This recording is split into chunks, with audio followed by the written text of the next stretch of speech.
안녕하십니까. 네, 안녕하세요. 네, 이희천입니다. 오늘 주제는 총선판을 뒤집을 수 있는 강력한 무기, 이 소책자. 와우. 요 소책자에 네. 대한 어떤 그 효용성에 대해서 말씀을 좀 드릴까 합니다. 네. 그동안에 이제 배포운동을 해보면서 여러 가지 많은 경험들도 했고, 효용성도 많이 느꼈어요. 해보면, 처음에는 사람들이, 이 소책자 하나 가지고 뭐 되겠나 하는 좀 냉소적인 분위기가 있었거든요. 우리가 7, 8년 동안 그렇게 광화문에서 대한민국 살린다고 했는데도 이게 잘 안 됐는데 되겠냐. 그래서 저는 이렇게 말했어요. 오히려 소책자이기 때문에 된다. 왜냐? 지금 우리 국민들을 깨우는 거는 동시다발적으로 같은 내용이 일시에 전파됐을 때 효과가 있지. 그냥 각자 다른 어떤 방법을 가지고 하면은 오합지졸이 될 수밖에 없지 않느냐. 이렇게 해서 내가 이제 이 소책자를 가지고 국민을 깨우자고 했었고요. 근데 실제 해보면서 많은 사람들이 이 소책자가 굉장히 유용하구나 하는 걸 느끼는 분이 많은 것 같습니다. 그런 것 같아요.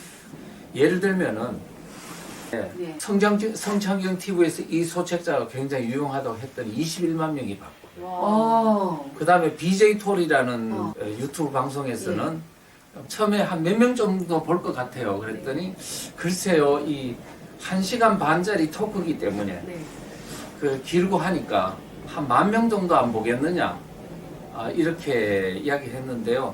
지금 몇만 명이 봤는데 70만 명이 봤어요. 할렐루야. 70만 명. 그리고 고성국 TV에도 출연했는데 난리가 났어요. 난리가. 책 주문이. 그렇구나. 그런데 고성국 TV 그 박사도 굉장히 정치적 감각이 있는 분 아닙니까? 내용을 딱 보더니 굉장히 정리가 잘 됐다. 그런 반응을 보였어요. 김진홍 목사님도 이거를 어떤 분이 갖다 줬더니 읽어보고는 너무 내용이 잘 정리됐다고. 네, 소망이 있어요. 이렇게 이야기했습니다. 그래서 지금까지 내용이 뭐 정리가 안 됐다, 이해가 안 된다 이런 분은 거의 없는 것 같아요. 제가 볼 때는 우리 국민들을 깨울 수 있는 도구로서는 매우 유용하다. 양동환 교수님도 내용이 아주 좋다.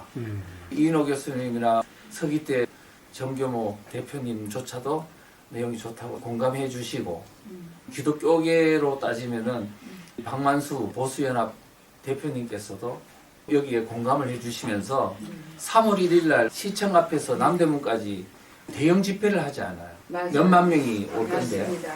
그 행사 끝나면 이 준비팀들이 모두 이 운동에 동참하겠다고 했습니다. 네.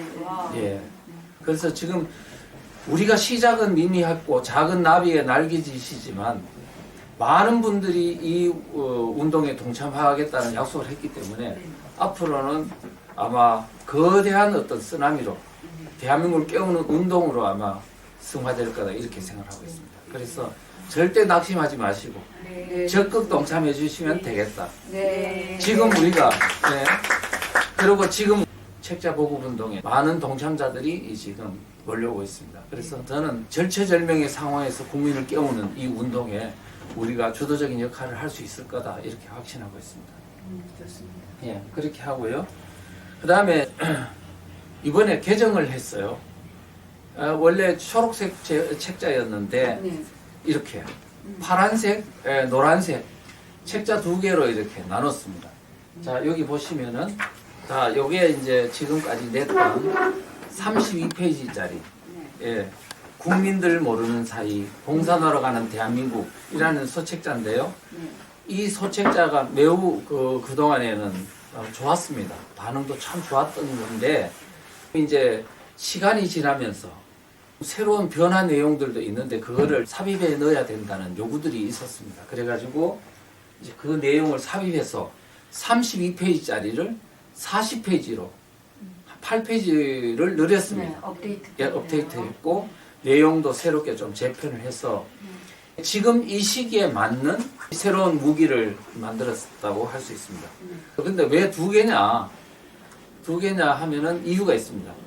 이번에 소책자 하나를 가지고 주변에 있는 분들한테 나눠줬더니 50대 이하 젊은 층한테는 공산화라는 말을 딱 보는 순간에 안 맞거나 공산화라는 말이 무슨 말인지 모르는 사람이 많다는 거예요. 이 60대 이상에서는 공산화로 가는 대한민국이라 하면 바로 알아먹는데 네. 거기는 아주 유용한데 네. 젊은 층한테는 공산화라는 말이 전파하기가 어렵다. 다른 제목으로 했으면 좋겠다 해가지고 그거를 받아들였습니다.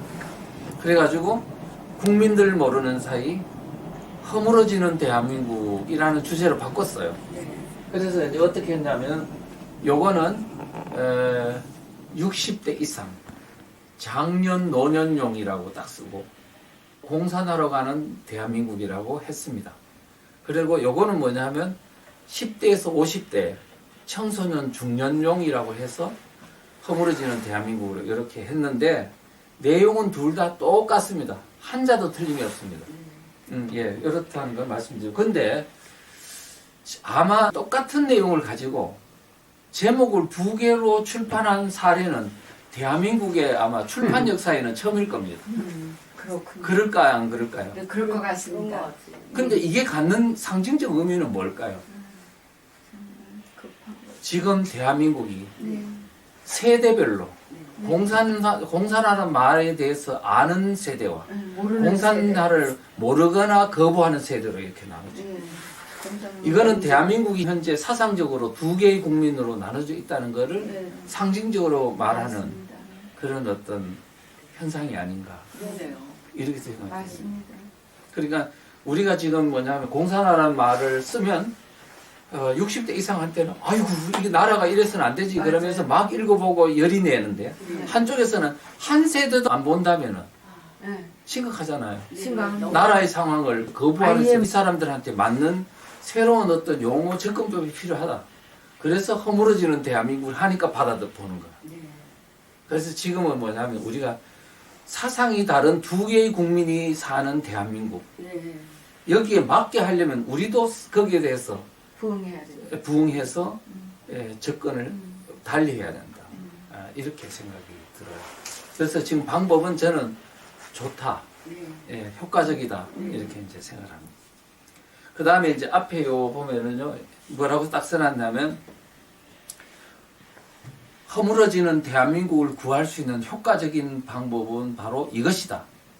이 책을 많은 국민들의 손에 쥐어주는 것이다 라고 썼거든요. 네. 근데 왜 쥐어주는 것이라고 썼느냐 하면 보는 것이라고 해야 되고 이해하는 것이라 해야 되는데 사람이 어떻게 소책자를 나눠주면 다 읽을 수 있을까요? 그거는 불가능한 얘기입니다. 일단은 쥐어주면 네. 제목은 본다 이거지. 네. 아 대한민국이 지금 공산화되고 있어? 아니면 허물어지고 있어? 사실일까? 그러면 한 장을 펴서 목차를 볼 수 있는 그것만 해도 효과적이라는 거죠. 그 다음에 놔뒀다가 또 다른 사람이 그걸 또 보고 한마디 하면 그때서 비로소 나도 한번 읽어볼까? 하면서 호기심이 생기고 읽어보게 되면서 한 달 뒤에 볼 수도 있고 두 달 뒤에 볼 수도 있고 1년 뒤에 볼 수도 있고 책이니까 뒤에 다시 볼 수 있는 기회가 있다는 거예요. 우리가 성급한 마음, 조급한 마음을 버리고 앞으로 그 사람에게 그 책이 그 주변에 있음으로써 언젠가는 읽도록 만들자는 좀 그런 장기적인 플랜도 있다. 이렇게 말씀드릴 수 있겠습니다. 그 다음에 주요 개정 내용은 지난번 초록색 책에서는요 11개 주제였어요. 11개 주제였는데 8개로 줄였어요. 그러면 3개를 줄인 셈이죠. 왜 줄였냐? 어떻게 보면 그 하나의 목차로 하기에는 좀 너무 양이 부족한 거는 그 내용을 다른 데 넣거나 아니면 없애거나 해서 논리성을 좀 강화하고 심각한 상황이 하는 것을 더 느낄 수 있도록 상식적인 내용은 조금 배제하고 본질적인 내용들을 삽입하는 쪽으로 이제 방향을 잡았습니다. 그랬고 주로 이제 고친 부분 1, 2, 3은 하나도 안 고쳤고요. 그 다음에 3, 4, 5, 6, 7, 8 5개 장에 대해서만 내용을 대폭 수정하거나 아니면 7번째, 초대형 통합진보당 부활과 위험한 야권 단일화 전략은 완전히 새로 개편해서 넣은 것이다. 이 내용을 넣은 핵심은 뭐냐? 지금 대한민국이 처한 현상이 네. 보통 심각한 상황이 아니다. 그냥 단순히 상식적으로 뭐 나라가 위험하다 이런 정도가 아니고 이제는 대한민국이 죽느냐 사느냐 이제 이번 총선으로 사실 결판이 날지도 네. 모르는 아, 맞습니다. 이런 어떤 상태임을 우리 독자들에게 좀 제대로 전달해 주자. 네. 그런데 이제 초록색 판에서는 뭐냐 하면 조금 상식적인 얘기들, 예, 그러니까 약간 느낌으로 읽어보니까 아 진짜 위험하겠구나 하는 거라면 이번에 이 내용은 진짜 위험하네 라고 느낄 수 있도록 구체적인 디테일한 부분을 잘 설명했다. 아, 예, 이렇게 이제 말씀드릴 수 있습니다. 적화로 이끈 문재인 정권 그 내용에는 주로 뭐가 들어갔냐면 문재인 정권이 5년 동안 집권을 하면서 대한민국을 얼마나 많이 체제를 바꾸려고 했는지 네. 그 내용을 설명을 일부 하면서 네. 도대체 이와 같은 체제를 바꾸려고 한 의도가 뭐야? 네. 결국은 문재인 대통령 머릿속에 있는 사상관이야. 그래서 문재인 대통령은 이미 2010년도에 운명이라는 자서전을 쓰면서 그 안에서 대한민국 체제를 바꿔야 된다는 그 간절한 내용들을 다 담고 있어요. 예를 들면은 베트남이 공산화될 때 희열을 느꼈다는 등, 예? 그 다음에 노무현 정부 때 국가보안법을 폐지 못했던 것이 가장 뼈아팠다도 그렇게 기술한 기가 부분이나 막힙니다. 기가 막혀. 그 다음에 완전 2012년도에 주체 사상의 변종인 사람이 먼저다라는 걸 네. 대선 캐치프레이에 쓴 것이라든가 대선 몇 달 전에 김대중 대통령 그 3기 추모식에 참석해서는 김정일이가 주장했던 낮은 단계 연방제안은 통일을 하겠다고 발언한 부분이나 이런 내용들을 쭉 썼어요. 그 다음에 또 하나는 그 문재인 정부가 등장한 후에 헌법 개정안을 발의했었잖아요. 2018년도 2, 3월에 발의했는데 그 내용 안에 보면은 전부 다 문재인 정부가 이 대한민국을 어떻게 만들려고 했는지 명확하게 잘 나와 있어요. 어떻게 보면 대한민국을 그 체제를 바꾸려고 한 그 악의적인 의도를 아주 설명을 잘 해놨습니다. 그래서 우리가 공산으로 가는 대한민국이라 할 때 왜 그런 말을 했는지를 정확하게 잘 했고 더 나아가서는 문재인 정권의 5년 동안의 그런 행위들은 반헌법적이고 위헌성이 있다는 것을 설명하려고 했던 고발한 거죠. 거죠. 그 다음에 이번에 적화로 치닫는 근본원인은 북한의 대남 적화 공작이라는 것도 설명을 좀 보강을 했고 이석기의 소나기에 장악당한 대한민국 이 내용은 우리 지금 대한민국 앞에 가장 현실적으로 와닿는 위협입니다. 그 내용을 훨씬 더 보강을 많이 했습니다. 그 다음에 초대형 통합진보당 부활과 위험한 야권 연대 전략 이것은 좀 이따가 더 구체적으로 설명을 해드리겠습니다. 그 다음에 마지막 부분 어떻게 할 것이냐 해답 부분인데요.